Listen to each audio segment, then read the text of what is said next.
Bom, gente, na última aula nós aprendemos sobre o gênero publicidade e nós falamos sobre o cartaz, né? Lembra que nós produzimos esse cartaz aqui, que eu mostrei para vocês, que esse tipo de texto ele não segue uma regra para todo mundo, né? Você pode fazer de acordo com o seu interesse. Aqui, por exemplo, o título do texto principal, né?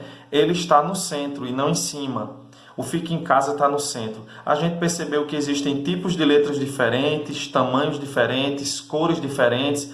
A gente coloca desenho para ajudar a gente a passar a informação. Muitas vezes o desenho substitui até algumas palavras. São textos curtos, simples, objetivos, diretos, né?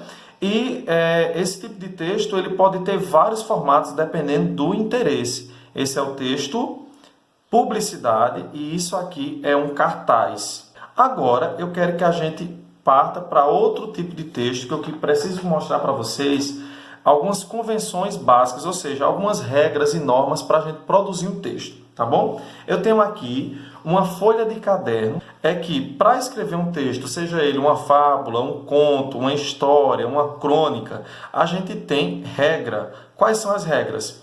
As básicas, as principais são: a escrita se dá de cima para baixo, da esquerda para a direita. Ou seja, a gente não escreve de baixo para cima e nem escreve da direita para, ao contrário, da direita para a esquerda. Tá? Depois, eu quero que a gente perceba alguns elementos básicos. Eu escolhi para vocês o texto As Três Pipas da Vovó, da autora Aline Dexheimer. Então, vamos lá? Inicialmente, nós vamos colocar aqui no centro o título do texto, que no caso é As Três Pipas do Vovô.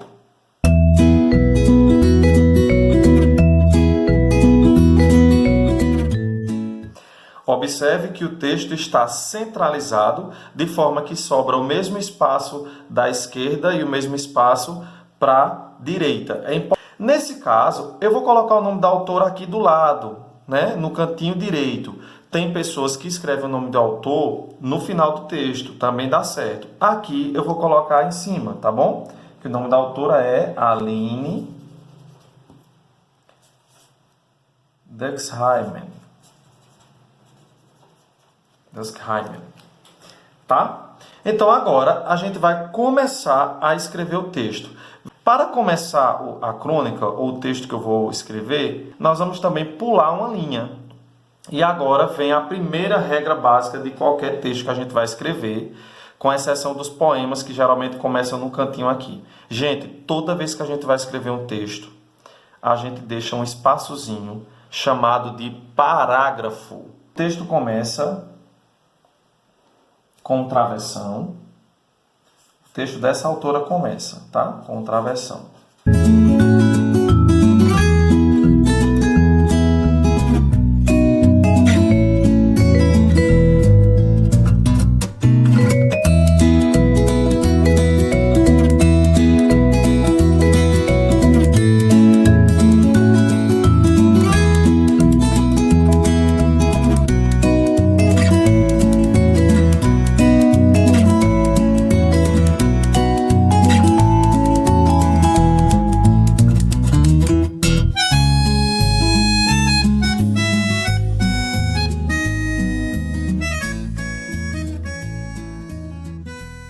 Bom, gente, como vocês estão percebendo, eu copiei apenas um trecho da história, né? Esse parêntese aqui com o sinal de reticências indica que a história vai continuar, mas aqui eu não vou copiar toda a história, tá certo? Só para a gente ter noção básica da escrita. Então, se vocês forem observando, aqui, ó, esses espaços aqui são os parágrafos, ó. Isso aqui é um parágrafo, isso aqui é outro, isso aqui é outro, isso aqui é outro, isso aqui é outro, tá? Por quê? Porque eu tenho aqui o espaço que foi deixado aqui, aqui. Eu inicio um parágrafo quando eu estou fazendo a fala de um personagem. Por exemplo, aqui tem a fala de um personagem porque tem um travessão. Quando nós temos um travessão, indica que um personagem está falando. Aqui, por exemplo, não tem um personagem falando. Aqui não tem um personagem falando. Certo? A não ser o narrador. O texto da Aline, As Três Pipas do Vovô, começa com a fala de um personagem, mas pode começar, por exemplo, como a gente já viu em muitos textos, era uma vez, um certo dia, naquela manhã, né? E aí não precisaria do travessão. Amanhã é dia de quê? É a fala do personagem. Meus filhos perguntam os três de uma vez, ela está dizendo. Amanhã é dia de vovô e vovó, eu respondo. Ou seja, isso aqui é a fala da mãe, né? Quem está contando a história, a gente já percebe que é a própria mãe, porque ela diz, eu respondo. Meus filhos perguntam, então é ela que está contando. Ela é a narradora. Eles saem saltitantes pela casa, brincando e gritando. Eba, em letra maiúscula, porque indica um destaque dado a essa expressão. Eba, sinal que os filhos estavam muito contentes com a notícia, né? Então, esse sinal de exclamação, porque indica alegria, espanto, felicidade, sentimentos fortes. Amanhã é dia de vovô. Como é bom ser criança e esperar pela visita dos avós no domingo. Continua a história. Novamente um parágrafo, ponto final, quando a gente termina. Bom, tem muitas questões aqui que a gente precisa observar, mas vamos lá. Gente, quando a gente está escrevendo um texto que a palavra não cabe aqui, a gente continua na outra linha, colocando um tracinho e não escrevendo aqui até passar dessa linha, porque essa margem ela tem que ser respeitada, igualmente essa daqui, tá certo? Então aqui, por exemplo, ó, filhos, não coube aqui, eu coloquei filhos, né? Brincando não coube, eu coloquei brincando. Tem que tomar cuidado para não separar a palavra errada. Por exemplo, se eu tivesse colocado F-I-L, ficava fio-os. Se eu tivesse colocado o C aqui, ficava brinqueando. Então, é brincando.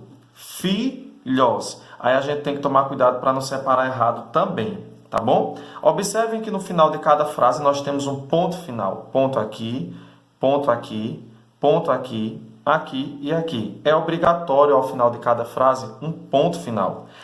Uma outra coisa importantíssima que a gente comete muito esse erro é letra maiúscula no início das frases do título, nome de pessoa com letra maiúscula, né? Então aqui a gente tem aqui, ó, tá? Letra maiúscula, letra maiúscula, maiúscula. Aqui também tem. Por quê? Porque a gente tem um ponto de interrogação.